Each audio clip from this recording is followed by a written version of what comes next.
What is going on, guys? Welcome back to the channel. I want to show you the car, but it is very dirty. It's been in the garage for a little over 2 weeks now. I've been pretty much preparing it for this weekend, which is Street Car Takeover in Tulsa, Oklahoma. Hopefully gonna get some good passes in, go a few rounds. So I've just been doing some maintenance on the car ever since the flashlight shootout. At the flashlight shootout, I let my buddy Joe drive the car because I was running the flashlight shootout and he didn't have his car ready because he had previously wrecked it, which there's an update video coming on his car next week. I'm really excited to show you guys. He's made a lot more progress than I thought he would have made already, so I'm really excited to show you guys his Fox body. But he ran my car, made it to the finals of True Street, and lost to the Entertainer, which is a badass Fox body, super quick Mustang. But it was cool just to watch my car from the outside instead of driving it for once. But it was really fun. It was really awesome turnout. But since then, kind of been doing a few upgrades. If you guys didn't see the video, we got the AEM digital dash in the car now, working with the N gauge. So everything's put back together. Everything's good to go. Finally got the trans temp gauge working, and I'm just doing a little bit more maintenance on the car. I've got to bleed the brakes since I put new brakes on it. Just got to check over the car, make sure all the fluids are good, make sure it's not leaking anything, and we will be good to go racing. I want to clean it up, but it's actually raining outside right now. Hopefully the weather's good this weekend. It's not supposed to rain Saturday, but you know how that goes. But the car is essentially ready to go. Just got to clean it up, do a little more maintenance on it, and we'll be traveling to Tulsa, Oklahoma this weekend. But for this video, I want to do something a little different. Now, the cars I'm going to compare this to are in a totally different price range, as you'll see in the title, and they're totally a different type of car. Now, obviously, this car is purpose-built for the track. It's meant to go down the drag strip. It's not meant to be a daily driver. You see, there's a big discrepancy between street car and race car, and to me, there's daily driver, street car, then race car. So what my car is, and a lot of the people that I hang out with and go racing, is essentially a street car. It can drive on the street, it's tagged, it's insured, it's got a VIN number, it can drive on the street, can make a 30, 50, 60 mile cruise, but it's not a daily driver. It's not something you'd want to daily drive every day because there's no AC and there's no radio in it. However, I could put those things in and it really wouldn't make it go that much slower. It wouldn't even make it go a tenth slower because it's not 100 pounds worth of stuff. I'm just trying to go as fast as possible with this thing, and it's a lot easier to work on it when it doesn't have all that junk in the engine bay from the AC. So that's why it's removed in my car. Now, I could go drive my car, and I have 30, 40, 50, probably 60 mile cruises without having to fill up, and it does just fine. I drive it to the gym here and there all the time. It's not a big deal. Is it a daily driver? No. Is it a street car? Absolutely. So everyone's kind of got their different definitions of street car, race car, but I always tell people, they're always like, well, it's not a street car. You don't daily drive it. I'm like, that's a daily driver. So pretty much you can drive anything on the street if you really wanted to, but mine passes inspection. It's got full glass, no carbon fiber, no Lexan, all stock body panels. It's just a built motor, single turbo 400, and I took some weight out of it. It's nothing crazy. So I wanted to compare it to some high dollar hypercars, supercars that are the top 10 fastest production cars in the world. Obviously the Dodge Demon is on there, which is not a supercar nor a hypercar, but it is in the list. Well, it's at the top of the list, obviously, because it's the fastest production car ever made. And I kind of wanted to compare it because some people may not really know just how fast a low 8-second quarter mile is. So obviously this car can go a lot faster. It now has a built motor, bigger turbo, and we're gonna get it to go faster. We've just been working through some issues.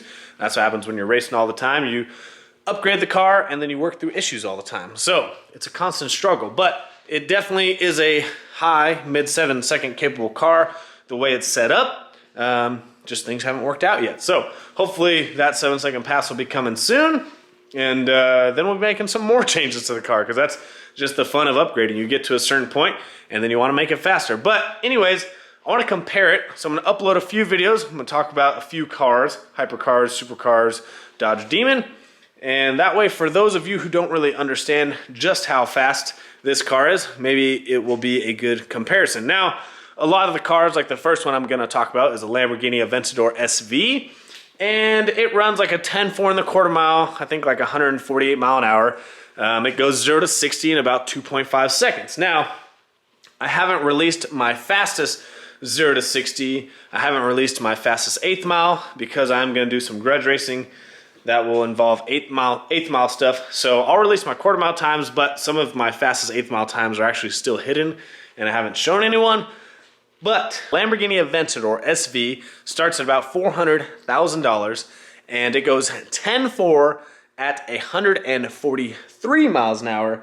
141 miles an hour, and 0 to 60 in 2.5 seconds. So really, it's pretty quick out of the gate, and then it kind of dies out up top. It's not too fast, but it is a super fast car. Now for 400 grand, I could probably build about 3 of my cars. So I'm gonna make a video on the total that I have in the car. The only thing that's hard about doing that is that the car changes setups all the time, so it's kind of hard to like add it all up. It's like, do you add up all the setups?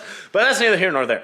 Anyways, $400,000 Lamborghini Aventador SV only goes 10.4 in the quarter mile at 141 miles an hour in the quarter mile. Now, I can't say exactly, but my car traps very, very, very close to that in the 8th mile. Very, very close.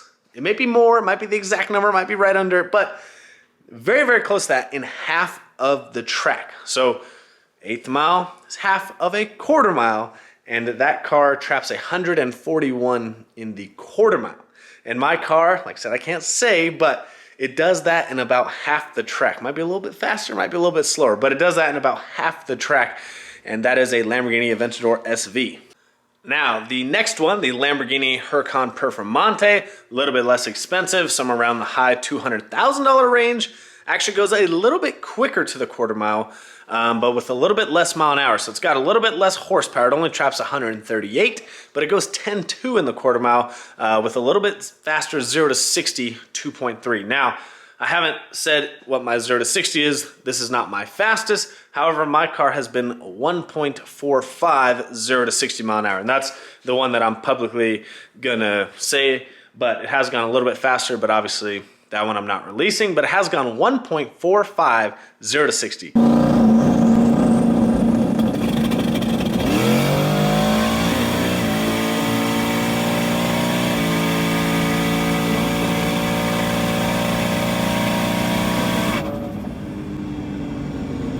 There's not a car out there that is made from the factory that goes that fast. And you think like, oh, that's only a second faster, but a second in such a short distance, only going 0 to 60 miles an hour, is a lot faster. So that is the Huracan Performante, a little bit quicker to the quarter than the SV, but it doesn't have as much power up top because it's only trapping 138 miles an hour. But like I said, it goes 2.3 0 to 60. All right, guys, the next one on the list is the Koenigsegg Agera RS. Now, you're starting to get into the very expensive cars, somewhere upwards of $2.5 million, very rare car to see. I've actually never seen one in person. I've seen plenty of Lamborghinis, Ferraris, McLarens. I have never seen a Koenigsegg Agera RS in person. However, I would love to because that is actually not a dream car of mine. I don't ever plan on owning one, even if I was filthy rich.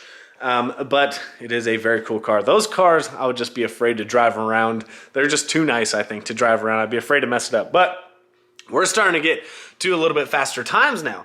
The Agera RS goes 9.96 in the quarter mile at 151 miles an hour. So what that tells you is it is making a lot of power up top. So 151 miles an hour, that's a pretty good trap speed for only going 9.96. You can definitely, if you can get a better launch, obviously this car must spin a lot off the hit because 151 mile an hour gets you a lot faster quarter mile than 9.96. I mean, it does make 1,341 horsepower, but that is the 2016 Koenigsegg Agera RS. That's just what came up on this list that I Googled. But for $2.5 million, you could have a 9-second, 1,300 plus horsepower car, and I guarantee that car on a roll would be very nasty because obviously it makes a lot more power. These cars, now, in comparison, these cars obviously, like I said, aren't set up for the quarter mile, but it's just kind of a comparison to kind of give you guys a good idea on what that is. So that's the Koenigsegg Agera RS. It's a little bit slower 0 to 60 though. It's only 2.9. So like I said, it's really making some power up top by trapping 151 miles an hour. All right, guys, now we are stepping into the Bugatti line. So Bugatti Chiron goes 9.99 to the quarter mile at 148 miles an hour. That is a pretty legit quarter mile. Now, obviously 148 miles an hour, it could still go a little bit faster, but it does go 2.5, 0 to 60, so it's no slouch off the line. However, for $3 million, you're getting an 8-liter 4-turbo Bugatti Chiron. So Bugattis aren't my favorite car if you ask me my personal opinion. Now, I do think they're very cool in their own way, but I would definitely take a Koenigsegg, Agera, or any Koenigsegg over Bugatti. Now, you can comment down below, obviously, what your guys' favorite car is at the end of the video, but the Bugatti, it is a interesting looking car, actually. I'm not a huge fan of the Bugattis, but the Koenigsegg's definitely get me. But anyways, Bugatti Chiron, 9.99 to the quarter mile, 148 miles an hour, so it's definitely got some trap up top, and a 2.50 to 60, which is pretty good, but for a little bit over $3 million. Next up on the list is probably one of my favorite cars. I've actually driven one. Huge thanks to DHR Street Speed. He let me drive his. And I definitely think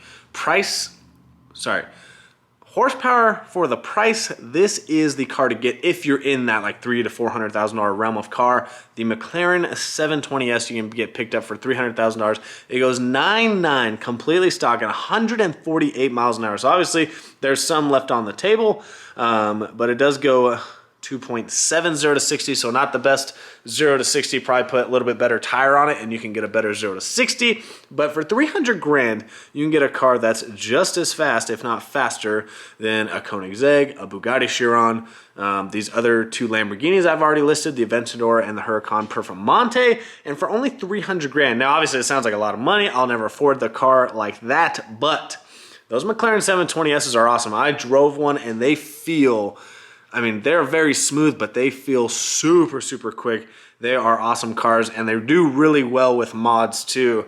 You know, you're not going to be modding a Bugatti Chiron. You're not going to be modding a Koenigsegg Agera RS, but a McLaren 720S, there's actually a really good aftermarket for it. So I think out of all the cars on this list, obviously we're not done yet, but that one definitely is probably overall price per horsepower and mod friendly. It is very high up there. Obviously, we're going to get to the Dodge Demon, which is cheaper and faster, but two totally, completely different cars. Now, definitely a more rare, one of the better looking cars, LaFerrari. 9.8 seconds, 149 miles an hour. 0 to 60, not that good. It's only 2.9.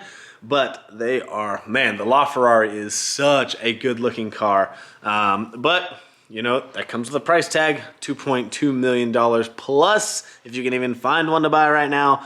9.8 seconds, 149 miles an hour. The car definitely makes some power. It's not nearly the fastest one on this list, but it's respective for what it is. Excuse me, it is one of the best looking cars on the list. Going back to the McLaren is a good looking car, but some of these other cars definitely look a little bit better than the McLaren in my opinion. However, I still stick to the fact that the McLaren is like one of the best ones to buy. On to the next one, a Porsche 918 Spyder, another super awesome car, one that is going up very, very high in value right now. 9.8 seconds at 145 mile an hour. Really respective time, being that it is only a 4.6 liter V8 with a hybrid on top of that, and it only makes like 880 something horsepower, but pretty respective numbers, seeing that's going 9.8 with just that much horsepower. But a Porsche 918 Spyder, those are getting up there in price. All right, guys, next on the list is another McLaren. As you could probably guess, it is the McLaren P1 going 9.8 seconds at 148.9 miles an hour, essentially 149. This is more of the a little bit race car version of the 720S, but you're talking now a over $1 million price range. Goes about 2.6, 0 to 60, somewhere in there. And so obviously it's not much faster than the 720S, but the price difference is substantially larger. So obviously the P1 I think is a little bit lighter. Like I said, it looks like the little bit more race car version, but the price tag on a P1 is way, way higher than a 720S, which brings me back to my previous statement a couple minutes ago that the 720S is probably the best one for the price if you're in that price range, which takes us next to the 2011 Bugatti Veyron Super Sport, going 9.7 seconds at 145 mile an hour. The Bugattis, like I said, they're just big, heavy vehicles. Heavy considerably, but heavy for how much horsepower they have. You know, these Bugattis are 12, 13, 1400 horsepower, but they're a little bit heavy car because they're only going high nines, and they're probably spinning the tires a lot as well. But these cars are obviously not meant for the quarter mile. You could throw some drag radials on there and probably go a lot quicker, because these cars really, when these cars come out, these people are trying to break the top speed record for production cars. Like a lot of these hypercars, they go and try and see who can go the fastest at the top speed, and that's kind of their selling point. But a Bugatti Veyron Super Sport is no slouch. Obviously, going 9.7 from the factory is pretty legit. So, on to the last one on the list, which is still the fastest production car. A lot of people probably are going to comment down below and say the Tesla Roadster is going to be faster, which it is if it ever comes out. That was supposed to come out last year, and yeah, we're like 3 years past when they first announced it. So the Tesla Roadster is supposed to go mid-eights. This car's still faster. Tesla Roadster probably be a couple $100,000, and I think the Tesla Roadster, they said, would be sub 2 seconds 0 to 60. Obviously, it's a hybrid. They're super quick out of the gate, but this car went 1.45 0 to 60. It's been faster, but I can't tell you that. But it has been 1.45, which is insane. If you've ever ridden in a Tesla, I can't even imagine how quick a Tesla Roadster feels, but I've ridden in a Tesla P1000D, and they're freaking fast out of the gate. Like, it snaps your neck. So just imagine how much faster the Mustang is. So anyways, Tesla Roadster can't be on this list because it's not in production yet, but the last one and the fastest one on this list is obviously the Dodge Challenger Demon. And oh shit, look, there's one right over there. So the Dodge Demon, obviously that was their little halo car. This was Dodge's thing, was they wanted to come out with a car that would be the fastest production car in the quarter mile. They specifically made this car for drag. Now, like I said, all these other hypercars on the list were not built for drag racing, but it is cool just to see what they do in the quarter mile. Now, this car was specifically built for drag racing. You have the option to get a passenger seat. You have the option for the rear seat delete. It comes with drag radials on all four corners. It comes with special skinnies for the front. It comes with a Demon crate. It comes with a Demon bag so that you can do everything at the track. It even comes with a different PCM to run higher octane race gas at the track. But this is the Dodge Demon going 9.65 in the quarter mile. Pretty cool that you can buy a car from the factory that is capable of that. Now, not that many people have gone super fast. I believe there is one guy who has actually gone faster, but he was on a different tire than what the Dodge Demon comes with. Dodge Demon comes with Nittos. He's on a little bit different tire and different wheel, but he did go faster than the 9.65. Obviously, they had a professional driver, Leah Pritchett. When they did the 965, they had like 100, 200 passes on it. It was perfect DA. Everything was perfect in the car. So for an owner to go out and replicate what a driver like Leah Pritchett does is a little bit hard, but the fact of the matter still stands that you can buy this car from the factory under $100,000, and it's really cool. So what's also cool about the Dodge Demon, if you guys don't know, is they are very, very mod friendly, and it is super cheap to mod these.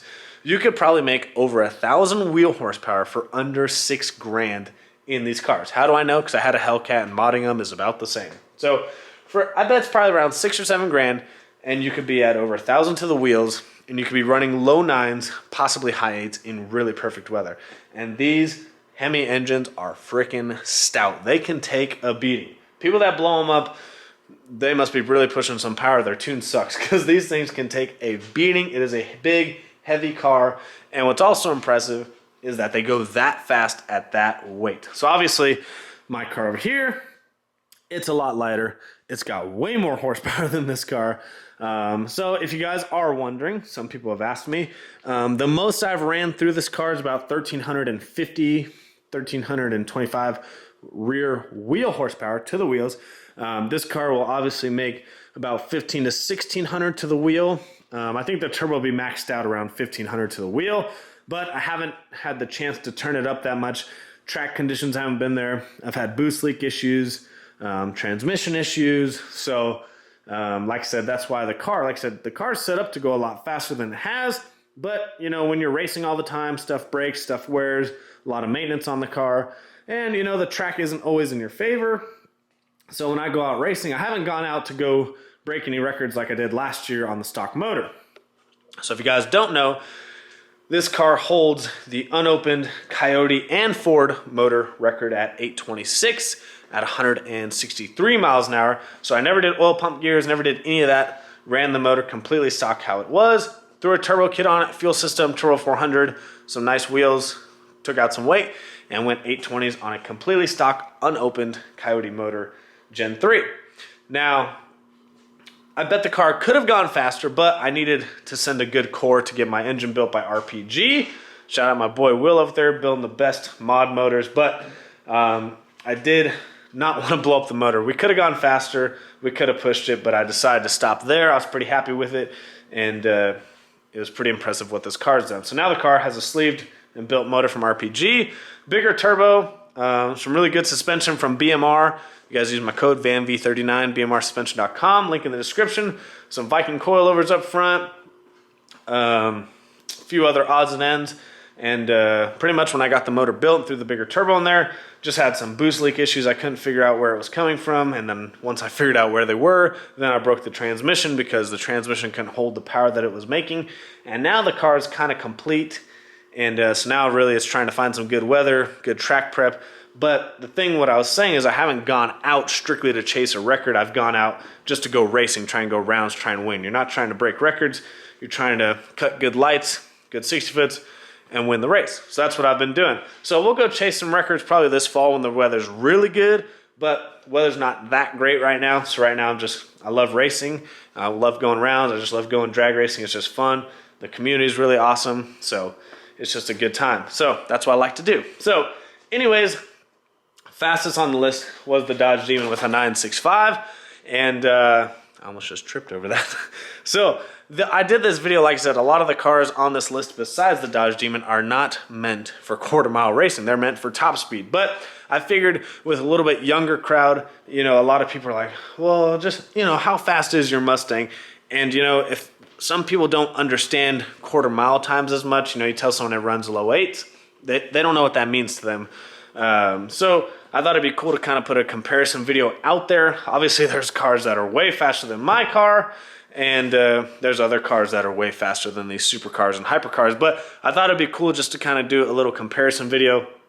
And my car is still the cheapest on that list, but I will do a complete video going over like all the costs associated with having a car like this and what it costs to maintain and what it costs to get a car to this point. Not only money though, is time. It's a lot of time.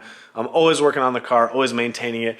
Not because it's breaking all the time, it's more of preventative stuff. And to keep a car at tip-top shape when you're making this much horsepower, it's just another animal. Any car that's making over 1,000 to the wheel that's not meant to make that power, any car really that's making more power than it was from the factory, they take a little bit more attention to detail. So especially a car like this, goes a lot faster than it was meant to from the factory. A lot of stuff on this, pretty much everything on this car is aftermarket besides the body, the windows, and that's pretty much it.